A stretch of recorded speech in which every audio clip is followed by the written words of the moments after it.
नमस्ते मित्रों, ये है पीएच नेटवर्क। आपका मेरी चैनल में स्वागत है। भगवान से यही प्रार्थना है कि आप सब सुखी रहें, प्रसन्न रहें। आजकल अमेरिका और ईरान की जो जंग है वो बड़ी जोरों से चल रही है। ईरान का कहना है कि हमें जो काफिर है, जिव्स, उनको समाप्त करना है। ये हमारे मजहब में लिखा हुआ है। और अमेरिका को पता है कि अगर ईरान बहुत ज़्यादा ताकतवर हो गया तो वह हमने जो गुंडागर्दी दुनिया में की है वो हम नहीं कर पाएंगे। अमेरिका भी नंबर 1 रहना चाहता है। तो क्योंकि कल स्टेटमेंट भी आया था, हमने जो गलती चीन के बारे में 20 साल पहले की, आज हम वो हिंदुस्तान के साथ दोहराना नहीं चाहते हैं। यानी कि अगर हिंदुस्तान ज़्यादा तरक्की करे जैसे कर रहा है और हमें चैलेंज करने की स्थिति में आ गए तो हम उनको भी इस तरह से गिराएंगे जैसे हम प्रयास कर रहे हैं चाइना को गिराने की। चाइना का भी यही मकसद है कि हम नंबर 1 बन जाए और हमारे मुकाबले का सारे दुनिया में कोई देश नहीं रहे।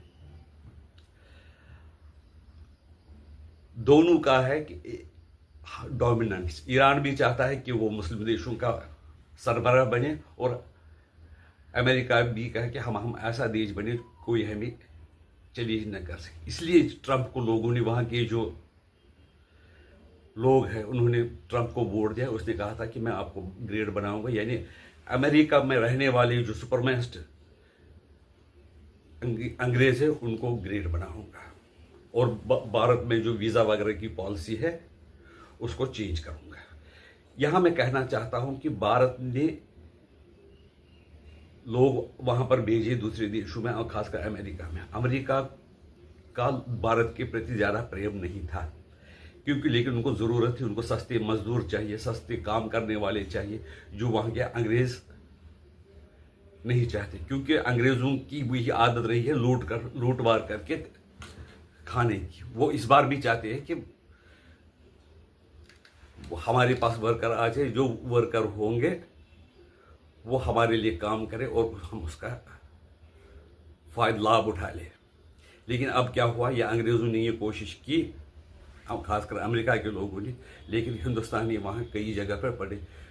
अपनी मेहनत के कारण वो टॉप पर पहुँचे। मेहनत के कारण ही उनको अमेरिका में बुलाया गया था। लेकिन क्योंकि वो भारत के लोग बड़े मेहनती हैं, बड़े ईमानदारी से काम करते हैं, तो वहाँ के अंग्रेज़ों को लगा, यूएस के अंग्रेज़ों को लगा यही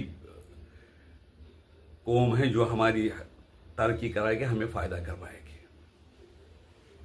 लेकिन जब वो वहाँ पर अपनी मेहनत से ऊंचे ऊंचे पदों पर पहुँचे, उनका योगदान बहुत अच्छा रहा। यहाँ हालांकि जो इंडियन कम्युनिटी जो यूएस में वो 6.5% टैक्स देती है, हालांकि उनकी आबादी शायद 1% से कम है। लेकिन फिर भी अमेरिकन लोगों को ये डर लगने लगा कि जो हम पर हावी होंगे, तो इसलिए वो ये हिंदुस्तानियों के खिलाफ मुहिम चला रहे हैं। यहाँ से ईरान देश है, वो भी चाहता है कि जो काफिर है वो ख़त्म हो जाए, इस्लाम की बालादस्ती रहे, डोमिनेंस इस्लाम की रहे। और वो यहाँ तक जाना कि वहाँ के खासकर ईरान के जो शिया लीडरशिप है उन्होंने बहुत प्रयास किए कि जो सुन्नी लीडरशिप के साथ दोस्ती करना, ताकि वो मुस्लिम यूनिटी बनाई जा सके। या यहाँ तक मैं देखो कि ईरान की मानसिकता कैसी थी। सिस्तान बलूचिस्तान में पाकिस्तान ने बमबारी भी की थी, लेकिन थोड़ी सी माफ़ी मांगकर पाकिस्तान को उन्होंने छोड़ दिया क्योंकि वो इस्लामी बरादर है। वो किसी भी लेवल पर इस्लामी जो बरादरी है वो कायम करना चाहते हैं। और बाकी जो यहूद यानी कि ज्यूज वगैरह है, वो काफिर, इस्लाम में ये कहा गया है कि वो काफिर को जिंदा रहने का हक नहीं है। उसको आप लूटमार कर सकते हो, उसको मार सकते हो, उसकी प्रॉपर्टी को मालिक नहीं मत मानकर वो अब ले सकते हो। ये मुझे पता नहीं, किताब में लिखा नहीं है, लेकिन ये मैं प्रैक्टिकली देख रहा हूँ क्योंकि मैं कश्मीर से ताल्लुक़ रखता हूँ। मैंने देखा है कि किस तरह से हमारी प्रॉपर्टी पर कब्जा किया, किस तरह से हमें वहाँ से डिस्प्लेस करने की कोशिश की गई। मैं उस तजुर्बे के कारण आपको कह रहा हूं। और यह है कि आप देखिए कि ईरान में जो लीडरशिप है वो क्या करते थे, वहां के वो बयान देते थे हिंदुस्तान में अगर कोई किसी ने, चाहे मुसलमान हो या मुसलमान ने, कोई गैर कानूनी तरीके पर सरकारी जमीन पे कब्जा किया है, मज़ार बनाया हो, लेकिन ईरान की लीडरशिप ये कहती थी कि हम वहां हिंदुस्तान में मुसलमानों पर जुल्म किया जा रहा है, बिना सोचे समझे। यानी कि वो चाहते थे कि अगर मुसलमान कब्जा करे, बाजार बनाए गैर कानूनी तरीके, सरकारी तरीके पे, और बाकी लोगों को परेशान करे, तो भारत की सरकार को कुछ नहीं कहना चाहिए, जैसे कि पहले जो सरकारें थी वो कुछ नहीं कहती थी। अब इससे ये बात समझ में आती है कि ये दोनों हमारे जो है हमारे लिए भलाई नहीं चाहते।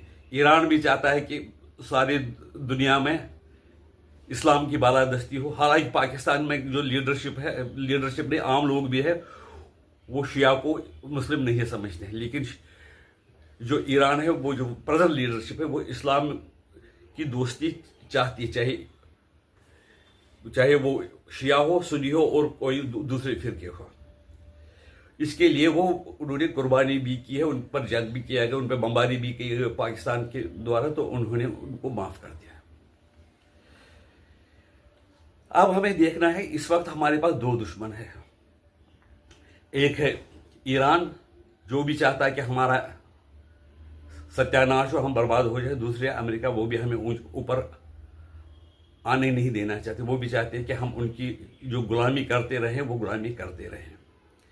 इसलिए मेरा सब निवेदन है हिंदुओं से, उनको ईरान और अमेरिका के बारे में ओपिनियन नहीं देना चाहिए। जो भगवान जो करना हो वो करता ही रहे, क्योंकि ईश्वर हमेशा सच्चाई का साथ देता है। न हिंदुस्तान हमारा मित्र है, न अमेरिका, लेकिन इस वक्त लेसर इविल जो है वो हम अमेरिका को मान सकते, क्योंकि वो ईरान के साथ लड़ रहा है।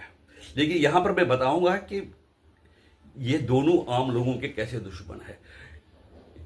ईरान कह रहा है कि हमने जो खाड़ी ये जो देशों पे हमला किया है, हमने ऐसी जगहों पर हमला किया वहां पर जहां पर अमेरिका की बेस है, वेस्ट की बेसिस है, वहां पर किया, जहां उनकी एम्बेसी है वहां पर किया। हमने जो मुसलमान हैं खाड़ी देशों पर, उन पर हमला करने का प्रयास नहीं किया। हमने एयरपोर्ट पे किया ताकि वो भाग न सके।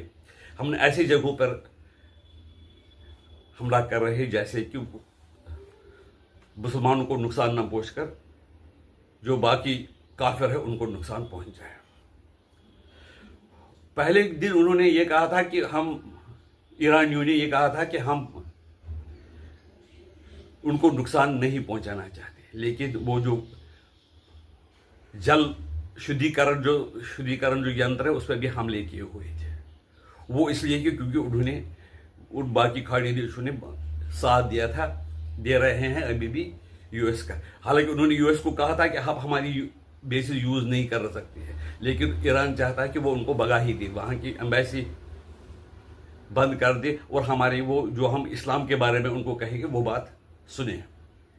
अब अमेरिका भी आप जो कह रहा है कि इंसानियत की बात करता है, मानवता की बात करता है, कभी कभी कहता है कि हमें डेमोक्रेसी रखनी चाहिए, लेकिन पहले तो ये मैं बताऊं कि वो डेमोक्रेसी के साथ हमेशा साथ नहीं रहा। उसने कई डिक्टेटर कंट्री के साथ दोस्ती बना के रखी, जैसे जो अरब देश है वो कोई डेमोक्रेसी नहीं, वो डिक्टेटरशिप है। दूसरी बात है, चाइना के साथ उन्होंने बहुत ज़्यादा बिजनेस किया। उनको ये था कि हमारी कंपनियों को फ़ायदा हो। और जो अमेरिका है, अमेरिका ये समझती थी चीन शायद डेमोक्रेटिक बन जाए, लेकिन चीन की जो फिलॉसफी है वो चेंज नहीं हुई। कहने का मतलब है अमेरिका ने डिक्टेटरशिप के साथ भी काम किया, और ईरान भी चाहता है कि हम इस तरह से दुनिया के साथ काम करें, आखिरकार जो आखिरी जीत हो वो ईरान की हो। अब हमें यहाँ पर इस वक्त हिंदुओं को सोच समझ कर चलना चाहिए, बयान देने चाहिए। कभी कोई ये खुशी में कहे कि इजराइल अमेरिका अंग्रेज हमारे दोस्त है, यूएस वाले हमारे दोस्त, ये बात सच्ची नहीं है। लेकिन एक चीज मैं समझ सकता हूं कि अभी तक हमने जो देखा है पिछले कई सालों से, अब मेरी उम्र भी 70 साल है, कि इजराइल ने हमारा साथ दिया है, जबकि हिंदुस्तान की जो उस वक्त की सरकारें थी उन्होंने इजराइल को रिकॉग्नाइज करने से भी इनकार किया था, और हिंदुस्तान ने भी उनका बदला चुका और हिंदुस्तान उनके साथ इजराइल के साथ दोस्ती बढ़ा रहा है। और हमने देखा है जो रशियन, वो भी क्रिश्चियन है, लेकिन वो वेस्ट नहीं है, वो अपने आप का एशिया और यूरोप का हिस्सा मानते हैं, और उनमें रिलीजन के बारे में ज़्यादा है, रिलीजन बेस पर वो दुनिया को बांटना नहीं चाहते। वो भी चाहते हैं कि रशिया को कोई दम कर ना सके, रशिया बड़ी तरक्की करे, जो सुपर पावर है उसकी इज्जत हो, इसके लिए वो किसी हद तक भी जाने के लिए तैयार है। बाकी अंत में मुझे हिंदुओं से, और जो बिल्कुल इस कट्टरपंथ के विरुद्ध है और जो इस पे भी बिलीव करते हैं कि सारी दुनिया बराबर है, हर एक आदमी को जीने का हक दिया जाना चाहिए, वो न ईरान का समर्थन करे और न अमेरिका का समर्थन करे, खाली ये देखता रहे कि ऊंट किस करवट बैठता है। नमस्कार। अगर आप मेरे राय से सहमत है तो वीडियो को आगे कीजिए।